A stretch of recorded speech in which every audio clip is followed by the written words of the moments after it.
Yeah, the discussions we had in climate finance is basically that we need to mop up funds to solve climate issues. And Africa has, since the discussion on climate change became very topical, Africa has always had this attitude towards climate financing as passive victims of the issue, and always waiting for the international community to compensate for the historical emissions which they had. But in that session, what we have done is to move away from that pathway into a pathway that we can, as Africans, not just see ourselves as passive victims of climate impact, but as also people who could spring out opportunities out of these challenges. So the session talked about looking at low technologies, as creating business models out of low carbon technologies. The session looked at changing behaviors. The session looked at the policymakers playing very critical and central roles in intervening by designing new programs and projects that has business appeals, that has market appeal. So we want the market to reward sustainability. We want the market to reward low carbon technologies.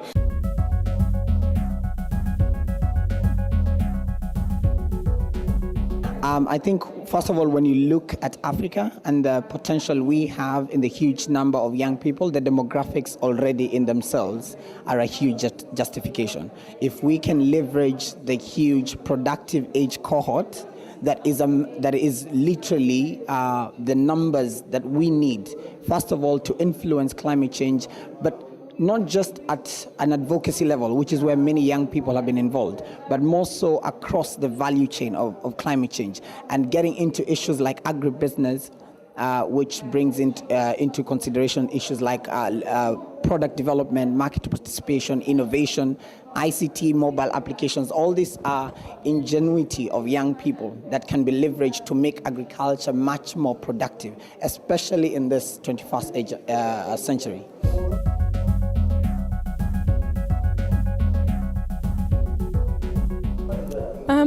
I think you're right. It's a really broad topic, and I feel that some of it has been mentioned in the sense that we were talking about this difference between overseas development assistance and what we're calling new and additional funds.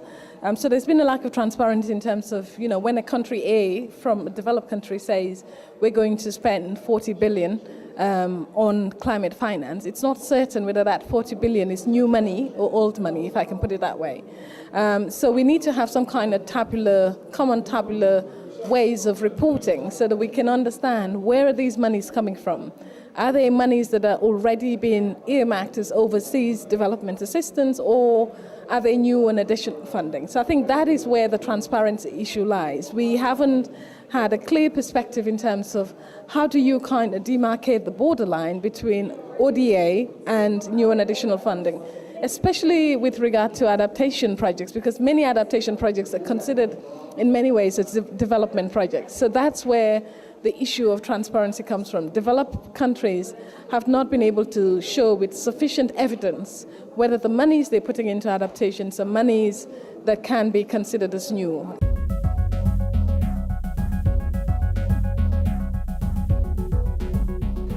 There's a lot of adaptation projects that have been done with a number of development agencies.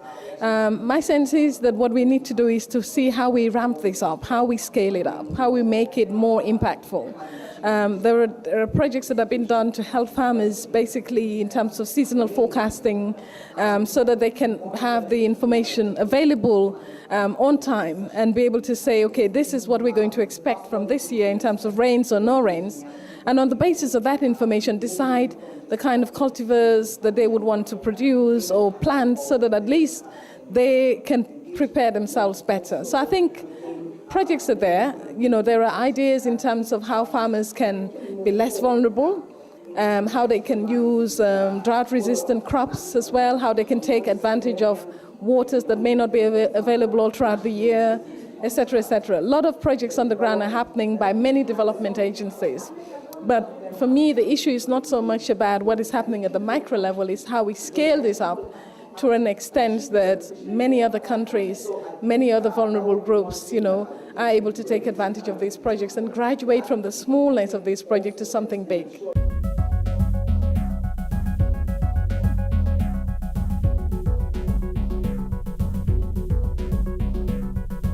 notre action, notre activité, on est une alliance internationale d'autorités locales, donc à la fois des villes, à la fois des régions, des provinces, etc. Notre focus, en fait, c'est de pousser au dialogue les autorités locales avec les autres acteurs de la société. Donc le secteur privé, les gouvernements au niveau central, quand il s'agit d'entités régionales, donc d'accords économiques comme avec l'UEMOA, etc. Donc d'avoir des vraies instances de dialogue, de créer des canaux qui permettent de défendre la vision des autorités locales sur le développement. Et notamment, pour ce qui est du FMDV, de travailler sur deux axes fondamentaux qui sont structurants des débats, qui sont le développement économique local et l'ingénierie financière. C'est-à-dire que dès l'instant où on parle de développement, de partenariat, il faut que cette discussion s'arme autour de mécanismes, de méthodologies de travail en conjoint. Et en général, la question qui fâche, c'est la question des finances, c'est la question de l'économie. Donc quel est le format de cette économie que doivent adopter les autorités locales, que doivent adopter les gouvernements centraux, que doivent adopter le secteur privé, que doivent adopter la société civile pour aller de l'avant. Comment est-ce qu'on configure ces outils? Quel type de banque? Est-ce que c'est une banque traditionnelle sur laquelle on n'a pas de contrôle, qui investit sur les marchés financiers, dans la spéculation? Ou est-ce que c'est une banque coopérative, une banque qui est basée, qui prend l'épargne locale pour la réinvestir localement et qui n'est pas là pour la pomper, pour aller l'investir sur des territoires qui sont déjà riches, qui n'ont pas besoin de ces investissements? Donc ça, c'est un exemple typique. Et donc le Fonds mondial dessine des ingénieries qui permettent de faire le pont entre ces différents acteurs et d'ancrer les richesses locales au niveau local, de faire en sorte que l'économie locale développe, finance le développement local.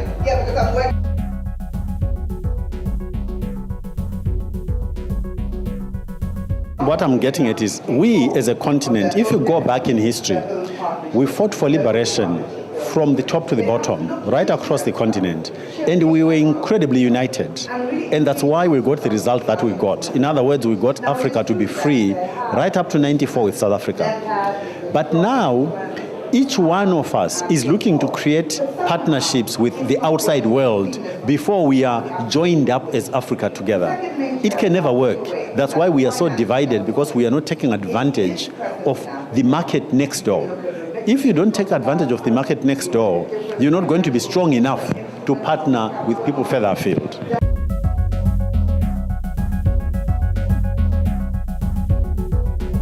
The new partnerships can benefit Africa if Africa can be able to know what their interests are and be able to defend them.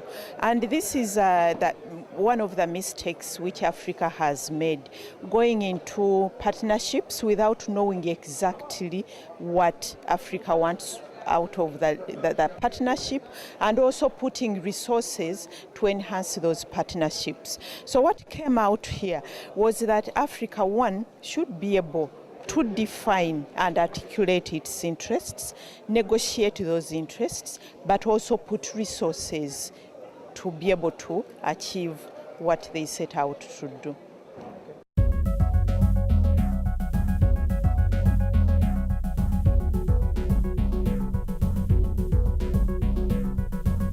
I think here what I was really referring to, and I'm quite passionate about this, is the instinct today to think that anything that can be done on this continent which is worth doing must have some foreign partner.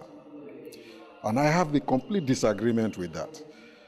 To the point where I say that if we were to fight for independence all over again today, too many of our leaders will probably have instinctively to ask the question, who are the donors who will accompany us? That spirit of self-reliance that we once had. So we come up with very good schemes. We come up with very good ideas. We come up with very good projects for the continent. And then we crumble when it comes to putting our money where our mouth is and begin to seek for other people to help us to realize our own ambitions. Now, I don't want to be misunderstood. A very smart leadership will know how to leverage what kind of international assistance for what kind of domestic or regional goals, but not on the basis of planning your future on the assumption that other people will pay the bills. The world doesn't owe Africa a living, I'm sorry. And the world is also not very kind to people who do not get their act together.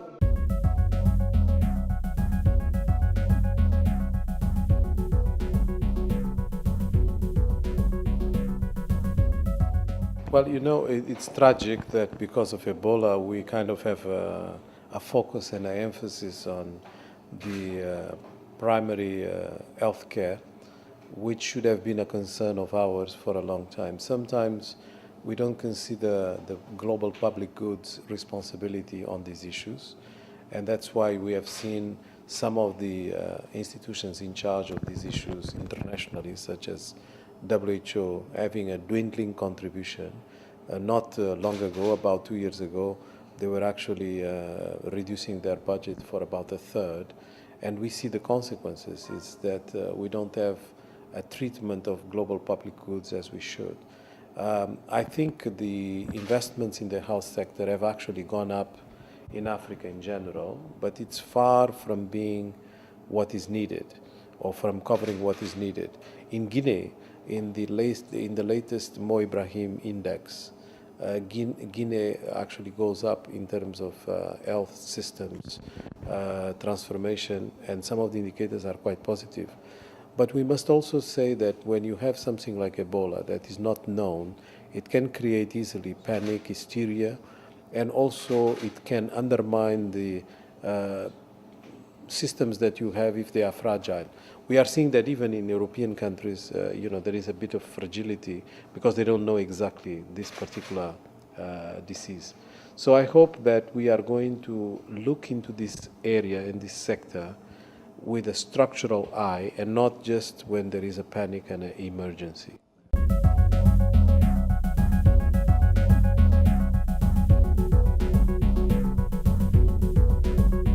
Well, you see, agriculture is very important because the majority of our labor force is in agriculture, and we expect that their contribution to the economy, which is already quite small, about 6% of combined Africa GDP, if we continue with the same trends, will go to about 2% in 10 years or so.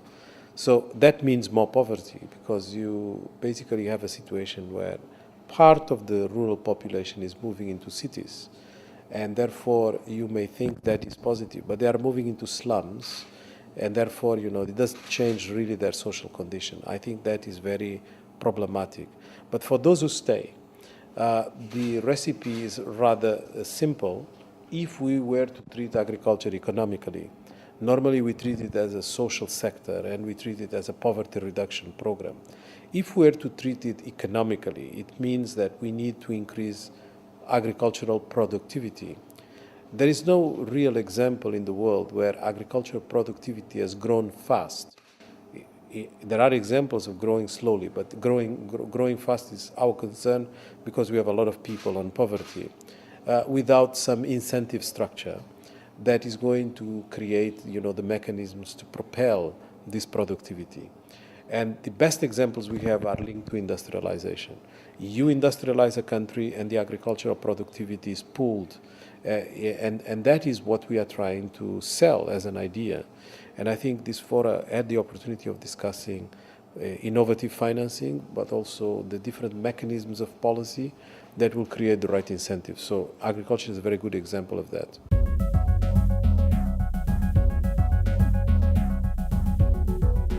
Well, illicit financial flows, first we have to look into its complexity. There is a part that is outright criminal.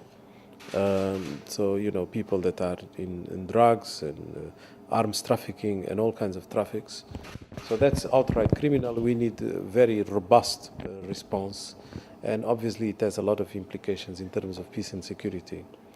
Then you have another part that is not necessarily appearing as criminal, even illegal, but is hidden.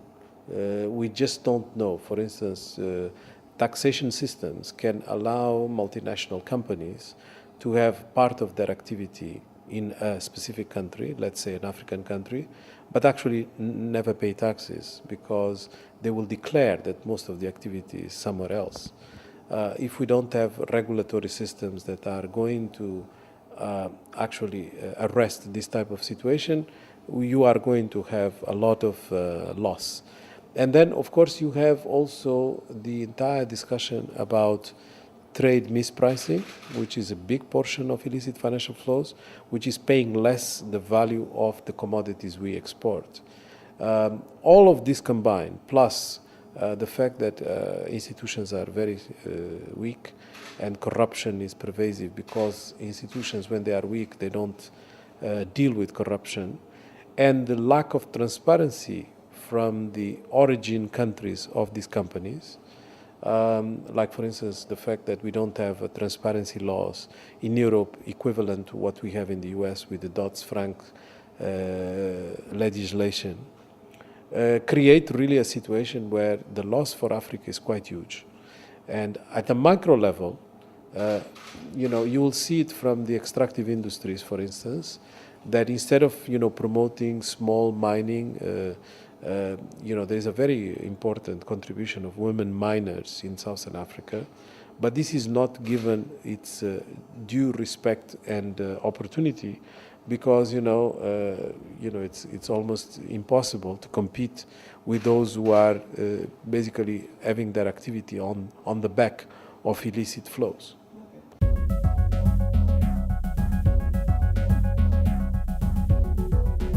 I think it's important for us to first say that the record is not very favorable to Africa in terms of various funds that have been created in the past. They had a target to support the most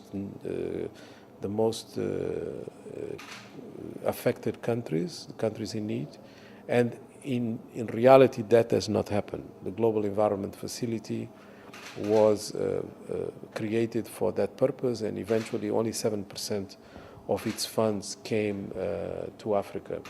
Now there is the Green Climate Fund, and there are other mechanisms that are being put in place. The RED is another one.